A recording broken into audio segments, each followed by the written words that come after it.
Good evening, everybody, and welcome once again to the Social Edge channel. It's great to have you as part of the program. I'm your host, Philip Georgeson, and our goal on this program is to show you how to move from living life on the edge to living a cutting-edge life. Now, joining me on the panel, as they do every week, are our co-hosts, Fred Dudley and Ralph Labby. Thank you, gentlemen. How are you this evening? Doing absolutely wonderful, Phil. Glad to be here. Totally excited. Ralph, how are you, sir? Doing awesome, Phil. Thanks. Appreciate you asking. Great. We also have a very special guest. Alan Knight will be joining us in just a minute or two. He's with us on the line. We'll get to him in a minute. As I do every week, Fred, I'd like to turn it over to you with some of the announcements and insights of the week and some of your thoughts about where things are with Hubbity and all things social casting, as we know. Well, Phil, I'm always looking for different ways to get people motivated because, no one person, no one technology, I should say, works for everyone. And I got to take it back to, when I really started getting involved in multi-level marketing around 1985. And one of the things that I found, which is still true today, is that most people do not use the art of imagery. And I got to tell you, it was very powerful for me. Now, one of the things that I used the art of imagery in was in bodybuilding. In 1985, I decided to get involved, and I was this skinny guy working at AT&T at the time, probably benching almost 200 pounds. Well, within a year and a half, that 200 pounds had grown to 400 pounds of benching, which was a tremendous feat. And really what you got to do, folks, is whatever it is you want to do, whatever you want to accomplish in your life, I believe you really have to focus in on exactly what you want to do with laser focus and imagine yourself being at the level where you want to be. And, folks, I'm telling you, the body is amazing. It's almost metaphysical how it works. But if you can imagine it, you can achieve it. And that's pretty much what I want to share with the team today, Phil. You know, there's a book that goes with that, too. It was published many years ago. I have read it twice, and it's right to that imagery thought. It's called Creative Visualization is the title. I remember that. Yes. Yes. Shakti Gawain. Yes. I read that. Awesome book, and it goes right to the heart of what you were talking about. And I share that because if any of you listening pick up on that, get that book. It's a fairly fast read. It is in depth. But it will lead you into the steps of actually how to actually do it and get yourself in a state where you do create that imagery that you speak of. Transformed my life in a big way, Phil, big time. Absolutely. Ralph, over to you for some of your insights, sir. Thanks, Phil. I appreciate that. And actually, I just want to take on what the two of you had just been commenting on and discussing a little bit. As one who grew up in the Christian faith and was a pastor for many years, I think of the example in Scripture of the Tower of Babel when God confused the languages. And part of the reason given for the confusing of the languages was the fact that if he did not, man would be able to accomplish anything he imagined. And so, that's wholly and completely scriptural. And, God has designed us in a way beyond our understanding and well beyond what we often accept as our potential. Leading on with this whole discussion related to imagery, I actually saw an article in the Media Daily News yesterday, and I just want to touch on it ever so briefly. Here's the heading to it. Local TV viewers crazy for social media. Newspapers generate more tweets.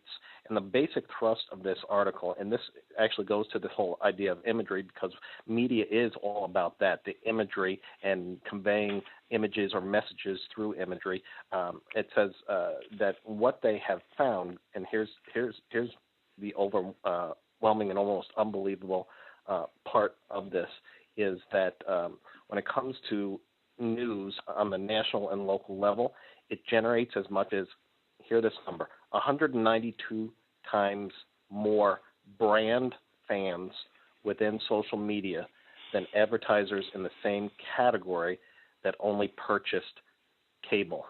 If you don't think that social media is relevant to your life and your success related to business and what you do, you absolutely are on the wrong page. You need to engage, and that's, as you know, why we're doing this Social Edge channel and interviewing individuals is to help them see that image for themselves, the value it has for them, the potential to really explode it and move forward with what they do. I'll tell you what, you need to send me that, because you've just hit on the heart of the why social media for people needs to be basically a discipline that you take on, whether you are a professional and self-employed, or you're part of a large corporation and you're looking for ways to expand your brand. That data right there that you nailed is to the heart of what we do here at the Social Edge channel, in basically helping you get to where you need to be, that's on a path of creating your own broadcast channel using social platforms. So very key on the mission there. We appreciate that. And, of course, our guest this evening is going to speak to the heart of that, and he truly is uniquely qualified to do so. Alan Knight is a unique coach and speaker and trainer. He has taken the challenges and hardships that he faced in his younger years and used those to positively transform the lives of hundreds of individuals over the past 25 years, both personally and professionally. Now, during the last 15 years, he has successfully created a fast-track system for verbal and self-mastery. He teaches people on how to communicate with more clarity, confidence, and impact from the inside out. His programs are practical, results-oriented, and they help you to achieve inner freedom, take consistent action, and communicate at a high level of effectiveness and impact. He's here to join us this evening. Welcome to the program, Alan Knight. How are you, sir? I am well, Phil. Thank you so much. It's an honor to be on this program. As it should be, damn it. I'm kidding. Listen, it's great to have you. I didn't want to say that, Phil. I didn't want to say that. and more of an honor to have you, and I'll tell you why. Again, you and I had a great conversation yesterday evening, and you have come and used this whole social cast thing from a different angle, and that being, of course, and how you used Hubity. Tell us how you actually transformed your business, as it were, and what you do as a speaker and leader and coach in using this form of communication. Well, I mean, in a nutshell, I realized a few years ago, my goal about 15 years ago was to create a very unique training system that would impact network marketing, entrepreneurs, home-based business, ultimately personal relationships and dating. And is it okay if I just take a minute to tell you what the essence of it and how I connected it to Hubity and social media? Is that okay? Yeah, absolutely. Just because it plays on what you gentlemen have just talked about, and some of you guys might not like me for saying this, but obviously I'm a big believer in positive thinking and visualization. But one of the missions I've been on is that when I started to doing training and education over 18 years ago back in Montreal, I saw that I wanted to make an impact, but I looked at the training industry, motivation, sales training, and I saw that I attended many trainings, workshops, personal coaching, grew a lot. But then I started training people and realized that with all the theory, with all the books, with all the rah-rah workshops, only a small percent of the individuals would take inspirational talk or, let's say, visualization works or positive thinking works and run with it. Most won't. And I began to realize that unless training is more like physical fitness, get in the gymnasium and practice it, verbal mastery, self-mastery from the inside out, it will never get ahead because only a few people will do really, really well. So over the years, I've been proud to be in the laboratory to create this training system, which is proving quite revolutionary in self-development and sales training. And also, I knew 2 years ago that I'd have to engage, because it was a duplicatable system, in social media. So I put Phil, all my social media together. I'm on Facebook, of course, Twitter. I got my YouTube channel, and now I just brought on a director, and we're our first meetup group is meeting tomorrow. 75 people. We're going to go across the country with it. We're going to have membership, and so social media is very relevant. And I had an online radio show for the last 3-4 months, and so radio becomes a great avenue to share with the world and get the eyeballs coming to you so that they can come to your website and, get the funnel going through your tips and clips and video clips and books and whatever you're selling. So what happened was that I got a call to bring it to Hubity. I got a call from a really dear friend of mine, Lisa Carbonera in LA. And she said, you got to meet this woman, Jules Muller. And Jules Muller's she explained as a personal coach, life coach, lovely lady. So we got on the phone, and she said she's using something called Hubity. And I have a Gmail account, had heard of Google Hangouts, but really wasn't using it. And very few of my friends are using it, even though they are on it. So she started to talk to me about Google Hangouts and Hubity, and we took a look at it. And I say, well, let's pay the $99, get the training. And the interesting thing is that I've been using it consistently for the last month, giving motivational communication practical tips. I've done 5 interviews. I'm updating people on events. And it has worked unbelievably. And then the interesting thing, Phil, is that Jules said to me, you don't just come into Hubity because you want to earn some money. There is a network marketing aspect. And as a trainer and a coach, I've got to be very selective and careful how I market things because I'm primarily a trainer. But she told me something really interesting, which is proving to be true. She said there are many benefits of coming into Hubity, one of which, you could have the extra residual income that can come from building an organization. But she said, for me, the greatest part is the connections I'm making. And she got me on the phone with one of the owners. Then she got me connected with Ralph. Ralph connected me with you. We were going to talk for 5 minutes. I think we talked for an hour and a half last night. And I'm finding that the greatest benefit is the people that I'm meeting, and also that it gives me an opportunity to get online, share, and if people are interested, they say, what's that? And then I direct them to Jewel or whoever is more actively involved.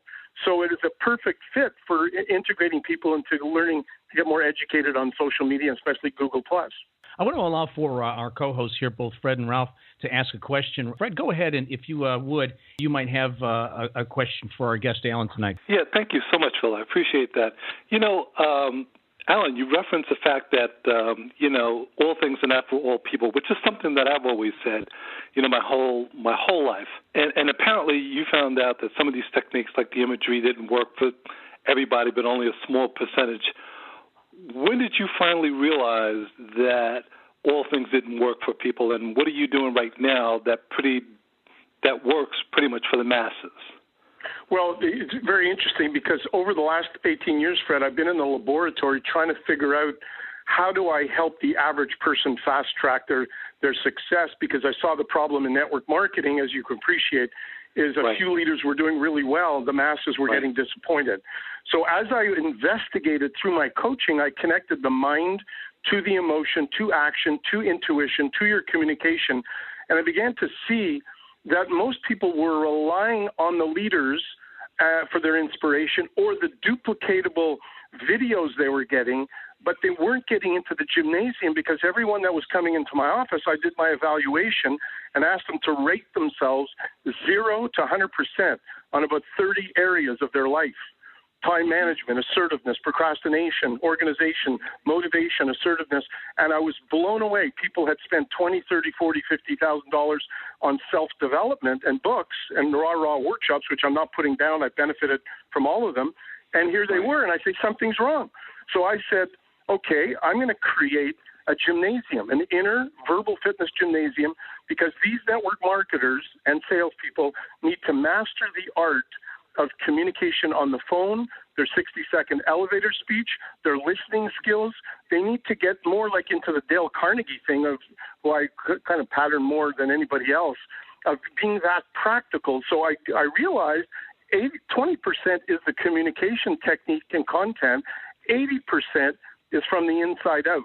I gave a sermon at a church a month ago, and I got up and my knees were shaking and 300 people were there, and it was all about loving others as yourself. And I said, we come to church every week and we talk about loving God, which is absolutely the first thing. The Bible says, love God with all your heart and all your soul, but it also says, love others as yourself. And most of us are too hard on ourselves and too self-critical. So a lot of the things that people are looking for is that quick fix. I'm going to listen to Alan Knight or Phil. We'll get pumped up for a while.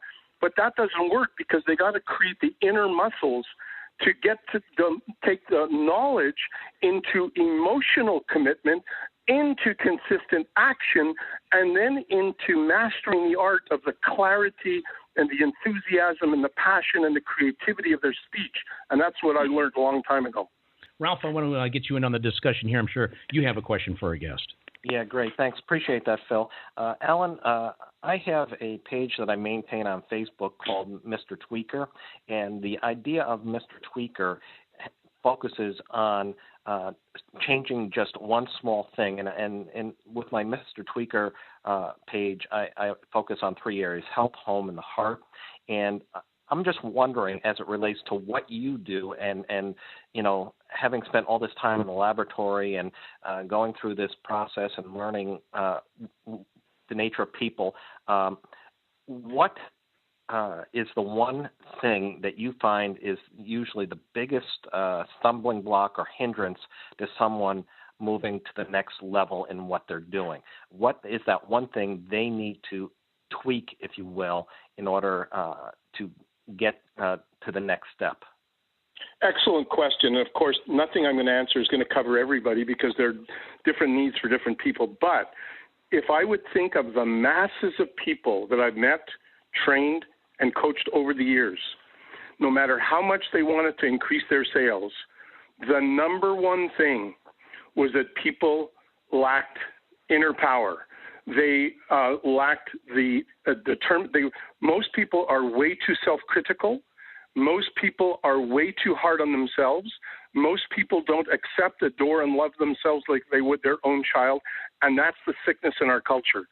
And if they learn to live in joy and contentment and passion and love, they would be able to share that into every area of their relationships, including business and personal.